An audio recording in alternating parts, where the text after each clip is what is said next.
आज की फोटो, एक तरफ कांवड़ यात्रा की फोटो और व्यवस्था को प्रशासन शासन को कटघरे में खड़ा करने की कोशिश की है। आप क्या कहेंगे इसमें? देखिए, हम जाति आधारित समाज आधारित राजनीति नहीं करते।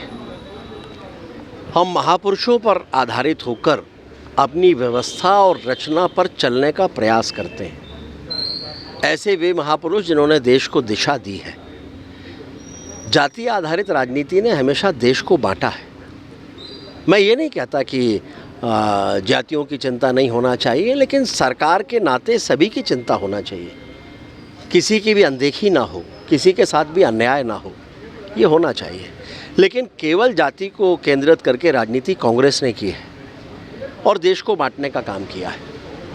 और इसलिए मेरा मानना है, जिन घटनाओं की बात अभी आपने की है, ऐसी घटनाओं में जातियों को जोड़ना उचित नहीं है। और मेरा माननीय दिग्विजय सिंह जी को भी यही कहना होगा कि इसमें जातियों को ना डालें तो बेहतर होगा। जहाँ तक घटना का सवाल है, मेरी माननीय मुख्यमंत्री जी से चर्चा हुई है, विस्तृत चर्चा हुई है। उन्होंने स्वयं ये कहा है कि इस संपूर्ण घटना की जानकारी वे एकत्रित कर रहे हैं और उसमें एकत्रित करने के उपरांत जो भी दोषी होंगे उसमें उनके खिलाफ निश्चित रूप से कार्रवाई होगी। लेकिन इस दौरान एक देश पे दो कानून की बात कह रहा है। एक देश पे दो कानून तो भारतीय जनता पार्टी ने ही कहा था कि एक देश में दो निशान, दो विधान और दो प्रधान नहीं चलेंगे।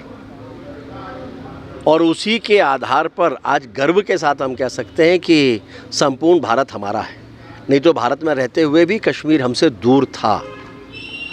लेकिन डॉक्टर श्यामा प्रसाद मुखर्जी जी के आदर्शों पर चलते हुए ही माननीय मोदी जी के नेतृत्व में माननीय अमित शाह जी ने जो बिल प्रस्तुत किया था, उसका सुखद परिणाम है कि कश्मीर, उसमें आज भारत का ही झंडा लहराता है, भारत का ही संविधान, भारत का ही कानून वहाँ पर लागू होता है। और इसलिए हम महाराणा प्रताप को मानने वाले लोग हैं, माँ रानी पद्मावती को मानने वाले लोग हैं, माँ रानी दुर्गावती को मानने वाले लोग हैं, हम डॉक्टर अंबेडकर जी को मानने वाले लोग हैं। और इसलिए इन सबके साथ न्याय भी भारतीय जनता पार्टी की सरकारों ने ही किया है।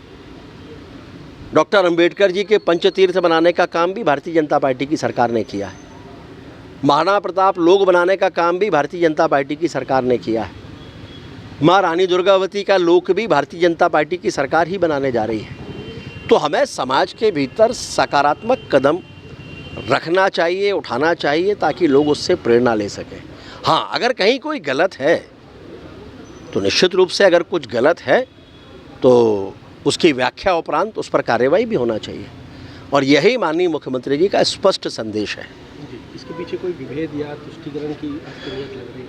मैंने कहा है कि कांग्रेस जाति के आधार पर राजनीति करना चाहती है, जो भारतीय जनता पार्टी नहीं करती।